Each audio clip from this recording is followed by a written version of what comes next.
ನನಗೀಗ 23 ವರ್ಷ, ಮದುವೆ ಆಗಿ 3 ವರ್ಷ ಆಯಿತು. ಒಂದು ದಿನನೂ ಸಮೇತ ನನ್ನ ಗಂಡನ ಜೊತೆ ನಾವು ಸುಖವಾಗಿ ಬಾಳೋದಕ್ಕಾಗಿಲ್ಲ. ನಮ್ಮ ಹತ್ರ ಇದ್ದಿದ್ದು ಮನೆ ಹೊಲ ಎಲ್ಲನೂ ಸಮೇತ ಮಾರಿ ಈಗ ರೋಡಿಗೆ ಬಂದಿದ್ದೀವಿ. ಆದರೂ ಸಮೇತ ಈ ಪೊಲೀಸರು ನಮ್ಮನ್ನು ಟಾರ್ಗೆಟ್ ಮಾಡಿಬಿಡ್ತಿಲ್ಲ. ನಾನು ನಿನ್ನ ಮನೆಗೆ ಹೋಗ್ತೀನಿ, ನಿನ್ನ ಹೆಂಡತಿ ನಂಬರ್ ಇದೆ ನನ್ನ ಹತ್ರ, ನಿನ್ನ ಹೆಂಡತಿ ಕಾಫಿ ಮಾಡಿಕೊಡ್ತಾಳೆ, ಹೋಗ್ತೀನಿ. ನಮ್ಮ ಮನೆಯಿಂದನೇ ಅವ್ರು ಮನೆ ಮಾಡ್ತಾರೆ.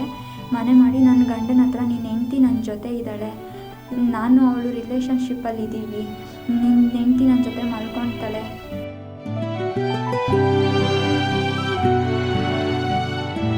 ಕೇಸಲ್ಲಿ ಶೂಟೌಟ್ ಆಗುತ್ತೆ. ಶೂಟೌಟ್ ಆದಾಗ ನನ್ನ ಗಂಡಂಗೆ ಕಾಲು ತೆಗೆದು ಬಿಡ್ತಾರೆ. ಮೊಣಕಾಲಿಂದ ಮೇಲ್ಗಡೆ ಕಾಲಿಲ್ಲ. ನೀನು ಜಡ್ಜ್ ಹತ್ರ ಹೇಳಿದ ತಕ್ಷಣ ನಾವೇನು ಹೆದರ್ಕೊಳ್ಳಲ್ಲ, ನೀನು ಇದೇ ಥರ ಮಾಡ್ತಿರು, ನಿನ್ನನ್ನು ಯಾವುದಾದ್ರೂ ಒಂದು ಕೇಸಲ್ಲಿ ಫಿಟ್ ಮಾಡಿ ನಿನ್ನನ್ನು ಎನ್ಕೌಂಟರ್ ಮಾಡ್ತೀನಿ ಅಂತ ಹೇಳ್ಬಿಟ್ಟು ಎದುರಿಸ್ತಾರೆ. ಮೂಗಿಗೆ ಜೇಸಿಲಿ ಗಲಾಟೆ ಆದಾಗ ಅವ್ರು ಬಂದು ಹೊಡೆದಿರೋದು. ಮೂಗು ಸರ್ಜರಿ ಮಾಡಿಸ್ಬೇಕು, ಇನ್ನೊಂದು ಕಾಲು ಆಪ್ರೇಷನ್ ಮಾಡಿಸ್ಬೇಕು.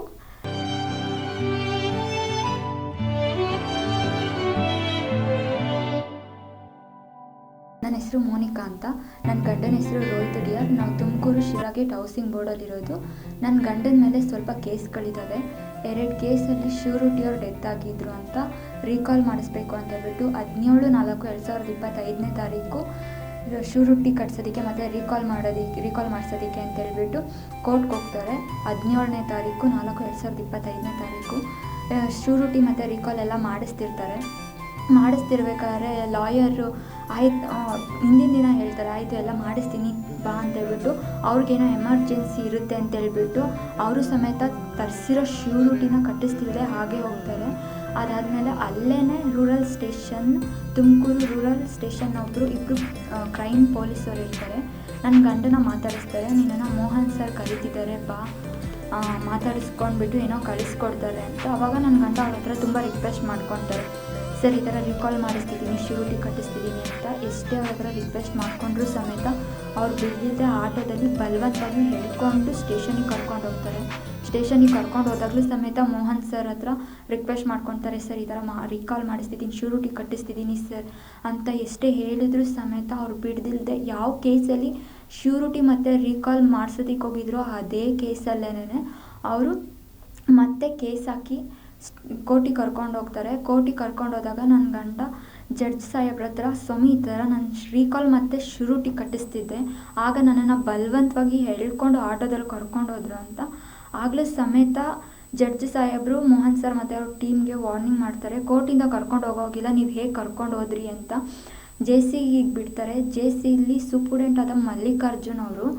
ನನ್ನ ಗಂಡನ ಆಪೋಸಿಟ್ ಟೀಮು ಸಮೇತ ಅಲ್ಲೇ ಇರುತ್ತೆ. ಅಲ್ಲೇ ಇದ್ದಾಗ ನನ್ನ ಗಂಡ ಒಂದು ಎಂಟ್ರಿ ಇರುತ್ತೆ, ಎಂಟ್ರಿ ಮುಗಿಸ್ಕೊಂಡ್ಬಿಟ್ಟು ರೂಮ್ಗೆ ಹೋಗ್ತಿರ್ಬೇಕಾದ್ರೆ ಸೂಪರ್ಡೆಂಟು ಮತ್ತು ಆಪೋಸಿಟ್ ಟೀಮ್ ಅವ್ರೂ ಮಲ್ಲಿಕಾರ್ಜುನ್ ಅವ್ರ ಒಡನಾಟ ತುಂಬ ಚೆನ್ನಾಗಿರುತ್ತೆ. ನನ್ನ ಗಂಡ ಎಂಟ್ರಿ ಮುಗಿಸ್ಕೊಂಡು ಹೋಗ್ಬೇಕಾದ್ರೆ ಏಕಾಏಕಿ ಅವ್ರು ಬಂದು ಹೊಡಿತಾರೆ. ಹೊಡೆದಿದ್ದು ಇದ್ರೊಳಗಡೆ ಮೂಗಲ್ಲಿ ರಕ್ತ ಬರುತ್ತೆ. ರಕ್ತ ಬಂದು ತುಂಬ ಸ್ವಲ್ಪ ಮೂಗು ಸರ್ಜರಿ ಮಾಡಿಸೋಷ್ಟು ತುಂಬ ಬ್ಲಡ್ ಲಾಸ್ ಆಗುತ್ತೆ. ಆಗಲೂ ಸಮೇತ ಮಲ್ಲಿಕಾರ್ಜುನ್ ಅವರು ನನ್ನ ಗಂಡಂಗೆ ಯಾವುದೇ ರೀತಿ ಚಿಕಿತ್ಸೆ ಕೊಡಿಸೋದಿಲ್ಲ. ಆಪೋಸಿಟ್ ಟೀಮವ್ರಿಗೆ ಏನೂ ಆಗಿರಲ್ಲ, ಅವರಿಗೆ ಟ್ರೀಟ್ಮೆಂಟ್ ಎಲ್ಲ ಕೊಡಿಸ್ಕೊಂಡು ಇದು ಮಾಡ್ತಾರೆ. ಆಪೋಸಿಟ್ ಟೀಮವರು ಅವ್ರಿಗೇನಾದರೂ ಫೋನ್ ಮಾಡಬೇಕು, ಏನಾದರೂ ಇದು ಮಾಡಬೇಕು ಅಂತಂದರೆ ಅವ್ರ ಆಫೀಸ್ ರೂಮ್ಗೆ ಕರೆದು ಫೋನ್ ಮಾಡಿಕೊಡ್ತಾರೆ. ನನ್ನ ಗಂಡಂಗೆ ಕಾಲಿಲ್ಲ, ಹ್ಯಾಂಡಿಕ್ಯಾಪ್ಟ್. ಅವ್ರೇನಾದರೂ ಫೋನ್ ಮಾಡಬೇಕು ಅಂತಂದರೆ PCS 1 ಅವರ್ 2 ಅವರು ಇಲ್ಲ ಅಂತಂದರೆ 3-4 ಅವರು ಸಮೇತ ನಿಲ್ಲಿಸ್ತಾರೆ. ನನ್ನ ಗಂಡಂಗೆ PCS ಲಾಕ್ ಮಾಡ್ತಾರೆ ಹೊರತು ಅನ್ಲಾಕ್ ಅಂತೂ ಮಾಡಿಕೊಡಲ್ಲ. ನನ್ನ ಗಂಡ ಯಾಕೆ ಸರ್ ಈ ಥರ ಎಲ್ಲ ಮಾಡ್ತಿದ್ದೀರಾ ಅಂತ ಅವ್ರು ಕೇಳಿದಾಗ ನನ್ನ ಗಂಡ ಹೋಗಿ ಮಲ್ಲಿಕಾರ್ಜುನ್ ಅವ್ರ ಹತ್ರ ಕೇಳ್ತಾರೆ, ಸರ್ ನನಗೆ ಯಾಕೆ ಈ ಥರ ಮಾಡ್ತಿದ್ದೀರಾ ಅಂತ ಕೇಳಿದಾಗ, ನಿಂದು ಜಾಸ್ತಿ ಆಯ್ತು ಕಣೋ, ನಿನ್ನ ಮನೆಗೆ ಹೋಗ್ತೀನಿ, ನಿನ್ನ ಹೆಂಡತಿ ನಂಬರ್ ಇದೆ ನನ್ನ ಹತ್ರ, ನಿನ್ನ ಹೆಂಡತಿ ಕಾಫಿ ಮಾಡಿಕೊಡ್ತಾಳೆ, ಹೋಗ್ತೀನಿ. ನಮ್ಮ ಮನೆಯಿಂದನೇ ಅವ್ರು ಮನೆ ಮಾಡ್ತಾರೆ. ಮನೆ ಮಾಡಿ ನನ್ನ ಗಂಡನ ಹತ್ರ ನಿನ್ನ ಹೆಂಡತಿ ನನ್ನ ಜೊತೆ ಇದ್ದಾಳೆ, ನಿನ್ನ ಹೆಂಡತಿಗೂ ನನಗೂ ಸಂಬಂಧ ಇದೆ, ನಾನು ಅವಳು ರಿಲೇಷನ್ಶಿಪ್ಪಲ್ಲಿ ಇದ್ದೀವಿ, ನಿನ್ನ ಹೆಂಡತಿ ನನ್ನ ಜೊತೆ ಮಲ್ಕೊಳ್ತಾಳೆ, ನಾನು ಅವಳು ತುಂಬ ಚೆನ್ನಾಗಿದ್ದೀವಿ, ಲೈನಲ್ಲಿದ್ದಾಳೆ ಕೊಡ್ಲಾ ಅಂತ ಹೇಳ್ಬಿಟ್ಟು ನನ್ನ ಗಂಡಂಗೆ ಆ ರೀತಿ ತುಂಬ ಮೆಂಟಲಿ ಟಾರ್ಚರ್ ಮಾಡ್ತಾರೆ ಅವರು. ಅದೇ ಟಾರ್ಚರಿಂದ ತುಂಬ ದಿನ ಆ ಟಾರ್ಚರ್ ತಡ್ಕೊಳಕ್ಕಾಗ್ದೇನೆ ಅಲ್ಲೇ ಜೈಲಲ್ಲೇ ಎದೆ ಕೊಯ್ಕೊಳ್ಳೋದು ಈ ಥರ ಎಲ್ಲ ಮಾಡ್ತಾರೆ, ಎದೆ ಕೊಯ್ಕೊಳ್ಳೋದೆಲ್ಲ ಮಾಡ್ಕೊತಾರೆ. ಅದಾದಮೇಲೆ ಹಾಸ್ಪಿಟಲಿಗೆ ಕಳಿಸ್ಬೇಕಾಗಿರುತ್ತೆ ನನ್ನ ಗಂಡನ, ಆಗಲೂ ಸಮೇತ ಅವ್ರು ಹಾಸ್ಪಿಟಲಿಗೆ ಕಳಿಸಲ್ಲ. ನಾವು ಈ ಥರ ಹೆಲ್ತ್ ತುಂಬ ಇಶ್ಯೂಸ್ ಇದೆ, ನಾನು ಹಾಸ್ಪಿಟಲಿಗೆ ತೋರಿಸ್ಬೇಕು ಅಂತ ಹೇಳ್ಬಿಟ್ಟು ಸೂಪುಡೆಂಟ್ ಅವ್ರ ಹತ್ರ ತುಂಬ ಕೇಳ್ಕೊಂಡ್ರು ಸಮೇತ ಅವರು ಹಾಸ್ಪಿಟಲಿಗೆ ಬಿಡೋದಿಲ್ಲ. ನಾವು ಹೋಗ್ಬಿಟ್ಟು ಡಿಸ್ಟಿಕ್ ಕೋರ್ಟ್ ಜಡ್ಜ್ ಹತ್ರ ಕಂಪ್ಲೇಂಟ್ ಮಾಡ್ತೀವಿ, ನನ್ನ ಗಂಡಂಗೆ ಈ ಥರ ತುಂಬ ಹುಷಾರಿಲ್ಲ, ಹಾಸ್ಪಿಟಲಿಗೆ ಇವ್ರು ಕಳಿಸ್ತಿಲ್ಲ, ನಮಗೆ ಎಂಟ್ರಿ ಬಿಡ್ತಿಲ್ಲ, PCS ಎಲ್ಲ ಲಾಕ್ ಮಾಡ್ತಾರೆ, ನಾವೇನಾದರೂ ಟ್ಯಾಬ್ಲೆಟ್ಸ್ ಏನಾದರೂ ಕೊಡಬೇಕು ಅಂತ ಹೇಳ್ಬಿಟ್ಟು ಇದು ಮಾಡೋಕ್ಕೋದ್ರೆ ಅದು ಸಮೇತ ಕೊಡಲ್ಲ, ಎಂಟ್ರಿ ಅಂತೂ ಬಿಡೋದಿಲ್ಲ, ಹೇಗಿದ್ದಾರೆ ಏನು ಅಂತಲೂ ಸಮೇತ ಇದು ಮಾಡಲ್ಲ. ಒಂದು ದಿನ ಅದೇ ನನ್ನ ಗಂಡ ಇರೋ ರೂಮಲ್ಲೇ ಗಲಾಟೆ ಆಗುತ್ತೆ. ಗಲಾಟೆ ಆದಾಗ ನನ್ನ ಗಂಡ ಏನು ಮಾಡಿರಲ್ಲ, TV ನೋಡ್ಕೊಂಡಿರ್ತಾರೆ. ಈ ಸೂಪುಡೆಂಟ್ ಬೇಕು ಅಂತಲೇ ಕಾಲು ಕಿತ್ತಿಕ್ಕೊಂಡಿರ್ತಾರೆ. ಕಾಲು ಕಿತ್ತಿಕ್ಕೊಂಡು ನನ್ನ ಗಂಡಂಗೆ ಕಾಲು ಕೊಡಲ್ಲ. 1 ವಾರ ನನ್ನ ಗಂಡ ಕುಂಡ್ಕೊಂಡೇ ಓಡಾಡ್ತಾರೆ. ಆದ್ರೂ ಸಮೇತ ಅದು ಆಲ್ಟರ್ನೇಟ್ ಒಂದಿರುತ್ತೆ, ಅದನ್ನೆಲ್ಲ ಕಳ್ದಾಕಿ ಎಲ್ಲ ಮಾಡ್ತಾರೆ ಇವರು. ನನ್ನ ಗಂಡಂಗೆ ಜೈಲ್ ಸೂಪುಡೆಂಟಿಂದ ತುಂಬ ಅಂದರೆ ತುಂಬ ತೊಂದರೆ ಆಗ್ತಿದೆ. ಹಾಸ್ಪಿಟಲಿಗೆ ಇದು ಮಾಡಲ್ಲ, ಊಟ ಅಂತೂ ಕೇಳೋದಕ್ಕೆ ಹೋಗಬೇಡಿ. ಅಷ್ಟು ಊಟದ ವಿಷಯದಲ್ಲೇ ಆಗಲಿ, ನನ್ನ ಗಂಡ ಹ್ಯಾಂಡಿಕ್ಯಾಪ್ಟ್ ಆಗಿರೋದಕ್ಕೆ ವಾಶ್ರೂಮ್ಗೆ ಹೋಗೋದಕ್ಕೆ ನನ್ನ ಗಂಡಂಗೆ ಆಗಲ್ಲ.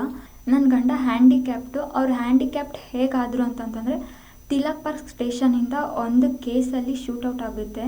ಶೂಟೌಟ್ ಆದಾಗ ನನ್ನ ಗಂಡಂಗೆ ಕಾಲು ತೆಗೆದು ಬಿಡ್ತಾರೆ. ಮೊಣಕಾಲಿಂದ ಮೇಲ್ಗಡೆ ಕಾಲಿಲ್ಲದೆ ಇಲ್ದಿರೋದ್ರಿಂದ ನನ್ನ ಗಂಡಂಗೆ ವಾಶ್ರೂಮ್ಗೆ ಹೋಗೋದಕ್ಕಾಗಲ್ಲ. ಯಾರ್ದಾದ್ರೂ ಒಬ್ರದ್ದು ಹೆಲ್ಪ್ ಬೇಕೇ ಬೇಕು ನನ್ನ ಗಂಡಂಗೆ.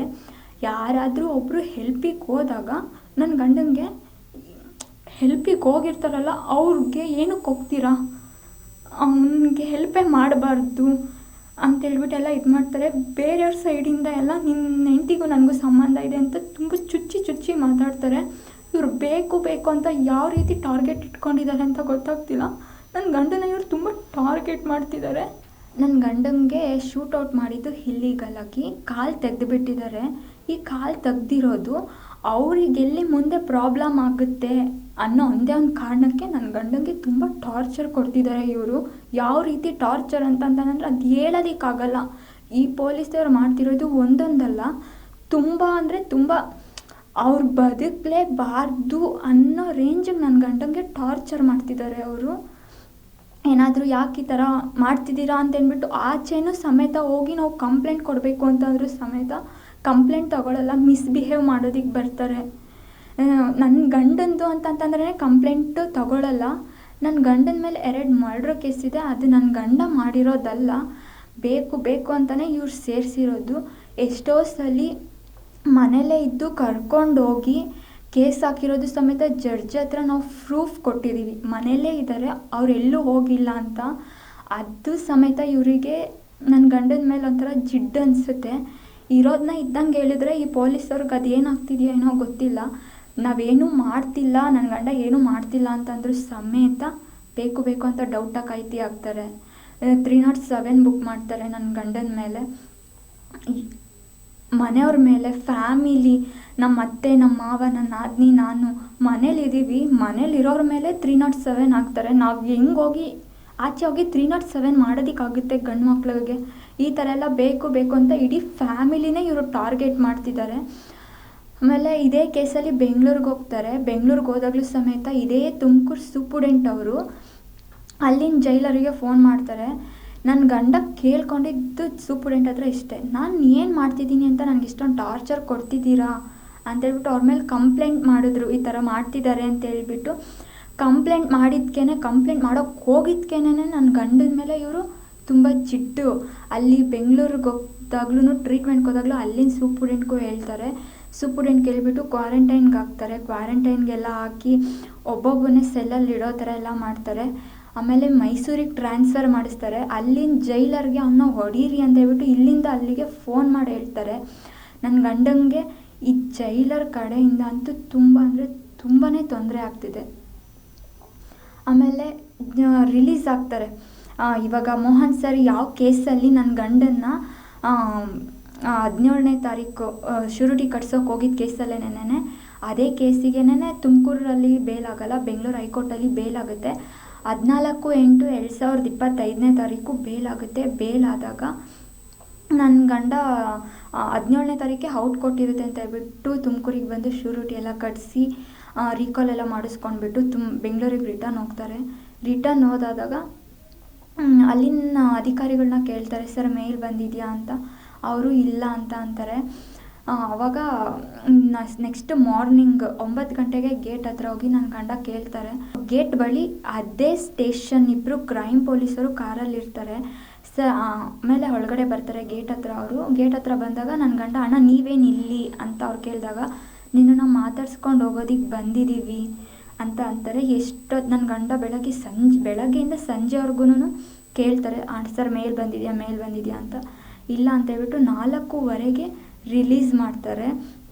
ರಿಲೀಸ್ ಆಗಿ ಗೇಟ್ ಬಾಗಿಲಿಂದ ಆಚೆ ಕಾಲಿಟ್ಟಿದ ತಕ್ಷಣ ಅದೇ ಕ್ರೈಮ್ ಪೊಲೀಸರು ಆಗಲೂ ಸಮೇತ 17ನೇ ತಾರೀಕು ಹೆಂಗೆ ಆಟೋದಲ್ಲಿ ಬಲವಂತವಾಗಿ ಕರ್ಕೊಂಡು ಹೋದ್ರು, 15ನೇ ತಾರೀಕು 8/2025 ಆಗಸ್ಟಲ್ಲೂ ಸಮೇತ ಅದೇ ರೀತಿ ಬಲವಂತವಾಗಿ ಆಟೋದಲ್ಲಿ ಕರ್ಕೊಂಡೋಗಿ 15ನೇ ತಾರೀಕು ಕಾರಲ್ಲಿ ತುಂಬ ಹೇಳ್ಕೊಂಡ್ಬಿಟ್ಟು ಬಲವಂತವಾಗಿ ಹೇಳ್ಕೊಂಡ್ಬಿಟ್ಟು ಕರ್ಕೊಂಡು ಹೋಗ್ತಾರೆ. ಬರ್ತಾ ಇರ್ಬೇಕಾದ್ರೆ, ಸರ್ ನನಗೆ ಯಾಕೆ ಈ ಥರ ಮಾಡ್ತಿದ್ದೀರಾ ಏನು ಅಂತೆಲ್ಲ ಕೇಳಿದಾಗ ಅವರು, ನಿನ್ನ ಹೆಂಡ್ತಿ ಆಗಲೂ ಸಮೇತ ನನ್ನನ್ನೇ ಟಾರ್ಗೆಟ್ ಮಾಡ್ತಾರೆ. ನಿನ್ನ ಹೆಂಡ್ತಿ ಎಲ್ಲಿದ್ದಾಳೆ, ನಿನ್ನ ಹೆಂಡ್ತಿ ನಂಬರ್ ಕೊಡು, ಇವಾಗ ಎಲ್ಲಿದ್ದಾಳೆ ನಿನ್ನ ಹೆಂಡ್ತಿ, ಆ ಥರ ಎಲ್ಲ ಕೇಳ್ತಾರೆ ನನ್ನ ಗಂಡನ್ನ. ಆಗಲೂ ಸಮೇತ ಅದೇ ಟಾರ್ಚರ್. ಈ ಪೊಲೀಸರು ಹೋಗಿ ಬಂದು ನನ್ನ ಗಂಡನ ಜೊತೆ ನನ್ನನ್ನು ಸಮೇತ ಟಾರ್ಗೆಟ್ ಮಾಡ್ತಿದ್ದಾರೆ. ಆವಾಗ ಬರ್ತಿರ್ಬೇಕಾದ್ರೆ ನನ್ನ ಗಂಡ ಕಿವಿಲಿದ್ದಿದ್ದು ಓಲೆನ ನುಂಗ್ತಾರೆ. ನುಂಗಿದಾಗ ಕಿವಿಲಿರೋ ಓಲೆ ನುಂಗ್ತಾರೆ. ನುಂಗಾದ್ಮೇಲೆ ಅದೇ ಕ್ರೈಮ್ ಪೊಲೀಸರು ಇಬ್ಬರು ಇರ್ತಾರಲ್ಲ, ಅವರು ಸ್ಟೇಷನಿಗೆ ಬಂದಿದ್ದ ತಕ್ಷಣ, ಸರ್ ಈ ಥರ ಮಾಡ್ಕೊಂಡಿದ್ದಾನೆ ಅಂತ ಅಂದಾಗ, ಸರು ಮೋಹನ್ ಸರ್ ಇದ್ದಿದ್ದು ಡಿಸ್ಟಿಕ್ ಹಾಸ್ಪಿಟಲಿಗೆ ಕರ್ಕೊಂಡು ಹೋಗ್ತಾರೆ. ಕರ್ಕೊಂಡು ಹೋದಾದ್ಮೇಲೆ ಅಲ್ಲಿ ಒಂದು ಮಿಷಿನ್, ಎಕ್ಸ್ರೇ ಮಾಡೋ ಮಿಷಿನ್ ಇರೋಲ್ಲ ಅಂತಬಿಟ್ಟು ಶ್ರೀದೇವಿ ಹಾಸ್ಪಿಟಲಿಗೆ ಕರ್ಕೊಂಡು ಹೋಗ್ತಾರೆ.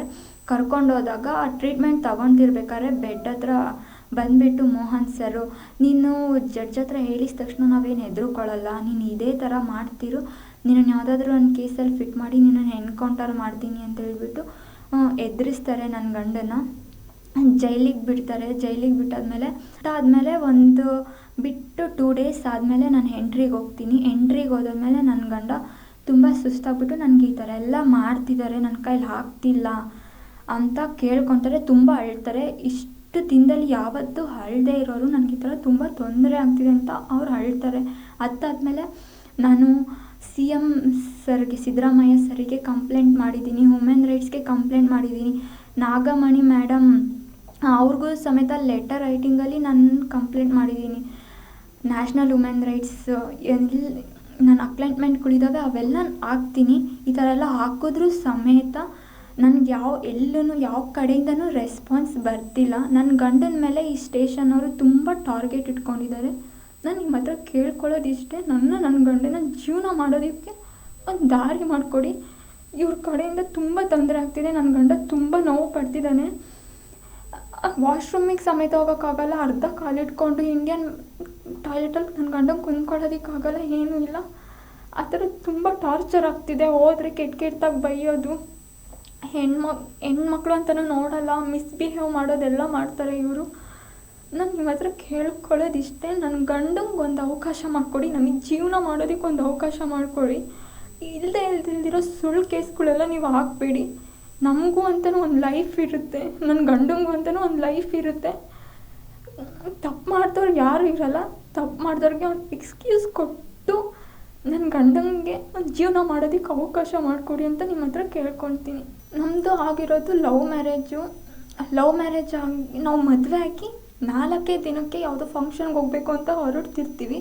ನನ್ನ ಗಂಡ ಮನೇಲಿ ರೆಡಿ ಆಗ್ತಿರ್ತಾರೆ. ರೆಡಿ ಆಗ್ತಿರ್ಬೇಕಾದ್ರೆ ಮನೆಯಿಂದನೇ ಕರ್ಕೊಂಡೋಗಿ ಡೌಟಕಾಯಿತಿ ಆಗ್ತಾರೆ. ಇಲ್ಲಿ ಮದುವೆ ಆಗಿ 3 ವರ್ಷ ಆಯಿತು. ಒಂದು ದಿನ ಸಮೇತ ನಾನು ನನ್ನ ಗಂಡ ಜೊತೇಲಿರೋದಕ್ಕಾಗಲ್ಲ. ಈ ಪೊಲೀಸರು ಬರೀ ಕೇಸ್ ಅಂತ ಹೇಳ್ಕೊಂಡು ನನ್ನ ಗಂಡನ ಬರೀ ಜೈಲಿಗೆ ಹಾಕ್ತಿದ್ದಾರೆ. ನನ್ನ ಗಂಡನ ಹೆಲ್ತ್ ಸರಿ ಇಲ್ಲ.